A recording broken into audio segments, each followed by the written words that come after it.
Falta muito pouco, fã de esportes. É sábado a grande final. Palmeiras e Santos fazem a decisão da Libertadores no Maracanã e na tela o desempenho de ambas equipes em finais de competição. Pois é, olha só, o Palmeiras, que tem um título em 61, foi vice-campeão contra o Peñarol. Em 68 também foi vice contra o Estudiantes. Em 99 foi campeão contra o Deportivo Cali. Em 2000 foi vice de novo, jogando contra o Boca Juniors. Já o Santos, que é tricampeão, em 62 ganhou o título contra o Peñarol. Em 63, o bicampeonato ganhou do Boca e se sagrou campeão. Em 2003, foi vice contra o mesmo Boca Juniors. Em 2011, foi o campeão aí com o tricampeonato contra o Peñarol. A gente vai falar bastante de Libertadores e a gente vai agora lá para a Academia de Futebol do Palmeiras, onde Eduardo Menezes e Jean Oddi estão por lá e eu já mando essa história aí para ambos. Essa história do retrospecto, se é que esse retrospecto Santos tricampeão, Palmeiras uma vez campeão, se esse retrospecto entra de alguma forma em campo nesse próximo sábado.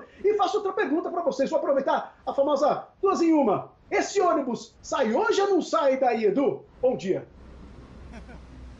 Bom dia, Luciano, Glaucia, Amarra, você que está acompanhando esse Sport Center em casa. Pois é, eu vou primeiro responder essa pergunta do ônibus, que aí eu deixo a mais fácil.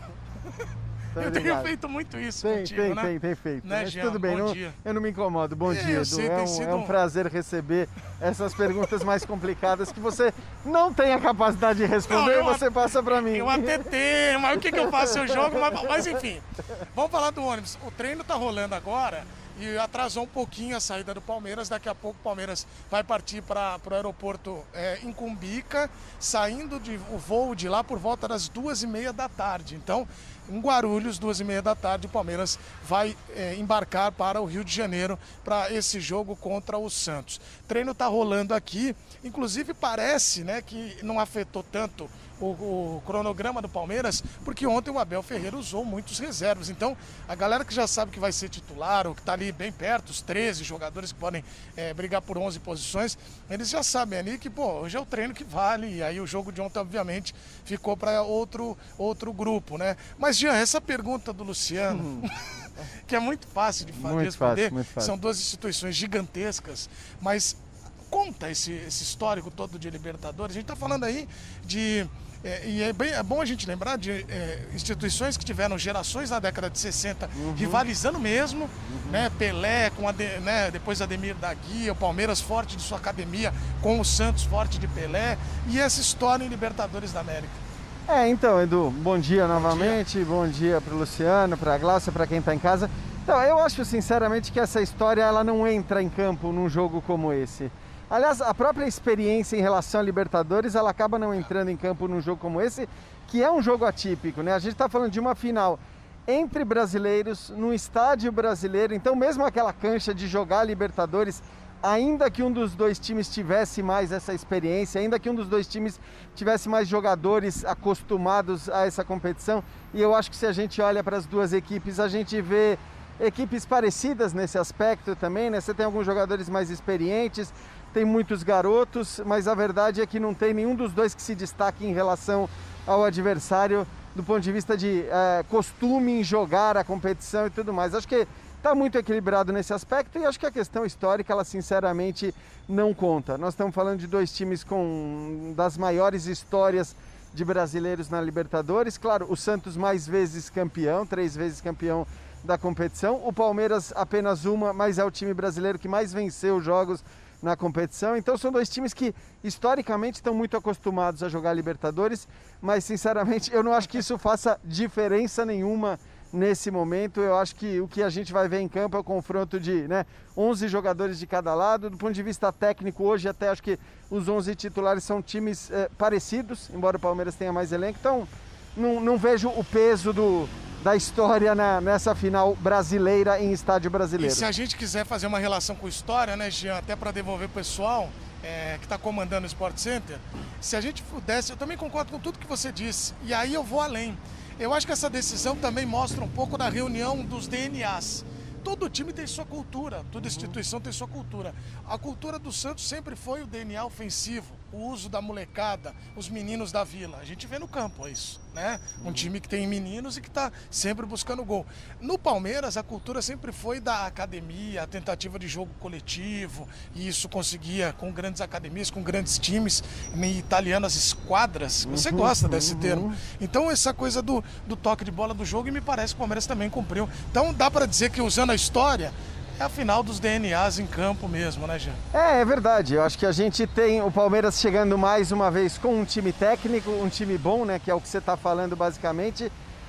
O Santos sempre lançando mão desses garotos que surpreendem, porque se a gente tem Marinho e Soteldo talvez como os principais destaques, a gente também tem o Lucas Braga, tem Caio Jorge, né? Tem muito garoto importante aí nessa trajetória para chegar a essa decisão, porque um time não se faz apenas com 2 ou 3 jogadores.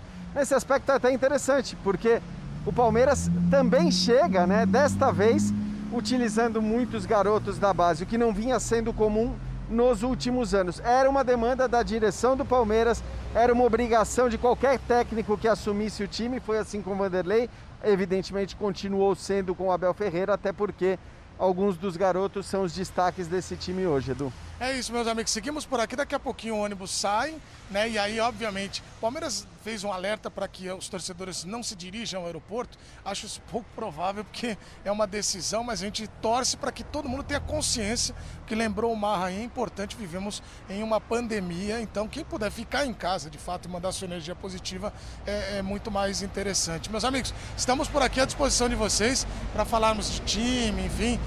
Vocês podem usar e abusar dessa dupla que, né, hoje o dia inteiro de novo, tá? Tô sabendo. Com vocês aí.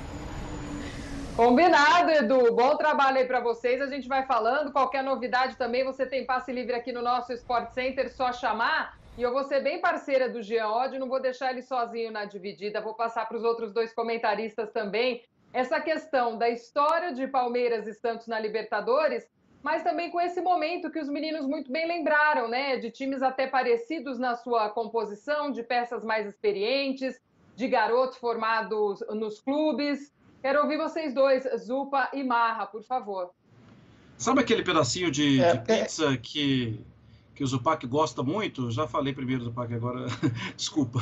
Sabe aquele pedacinho de pizza que o Zupac gosta muito? Mas ele vai deixando para depois, porque tem outros pedaços que ele come mais, que ele tá mais, que vão, né, fazer com que ele se sinta mais alimentado. Então esse é o pedacinho da história, é um pedacinho pequenininho. Ele pode entrar em campo, mas ele vai entrar depois. Nossa, é mesmo, ganhamos mais uma, nosso time é incrível, a nossa história. Eu acho que o que mais entra mesmo, a parte boa da pizza, é a preparação, é a concentração, é a parte física, é a parte tática, é o emocional, é a preparação para o último jogo, é o estudo do adversário, é o estudo das suas dificuldades, de como melhorar o seu time em algumas dificuldades que o time tem. Acho que isso tudo entra. Essa é a parte saborosa da pizza. É boa também aquela parte da história, mas ela é um pedacinho pequeno, na minha visão. Eu também acho que interfere muito pouco. Eu acho que o Santos não chegou à final da Libertadores de 2020 porque o Santos é tricampeão da América. O Santos não passou pelo Grêmio, pelo Boca, porque o Santos ganhou em 62, porque o Pelé fez o que fez em 63. Não é por isso. O Palmeiras de 99 não tem influência no Palmeiras de 2020, na campanha.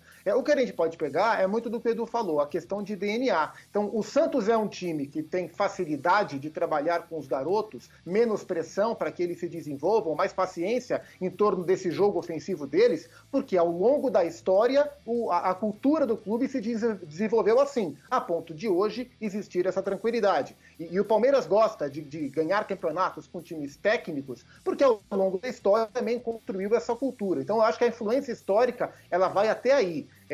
Caso contrário, a gente teria o Independiente todos os anos chegando, brigando para ganhar as Libertadores. Caso contrário, o River Plate teria eliminado o Palmeiras, porque o River, para mim, é mais time que o Palmeiras. O River na Libertadores tem mais conquistas que o Palmeiras, e quem passou foi o Palmeiras. Então, a história é linda para ser contada. O que vai acontecer sábado vai ser somado à história do grande vencedor, seja ele Palmeiras, seja ele Santos. Mas lá dentro, para mim, não tem nenhuma interferência o fato de o Santos ter 3 Libertadores, como teve, o fato de Palmeiras ter uma Libertadores.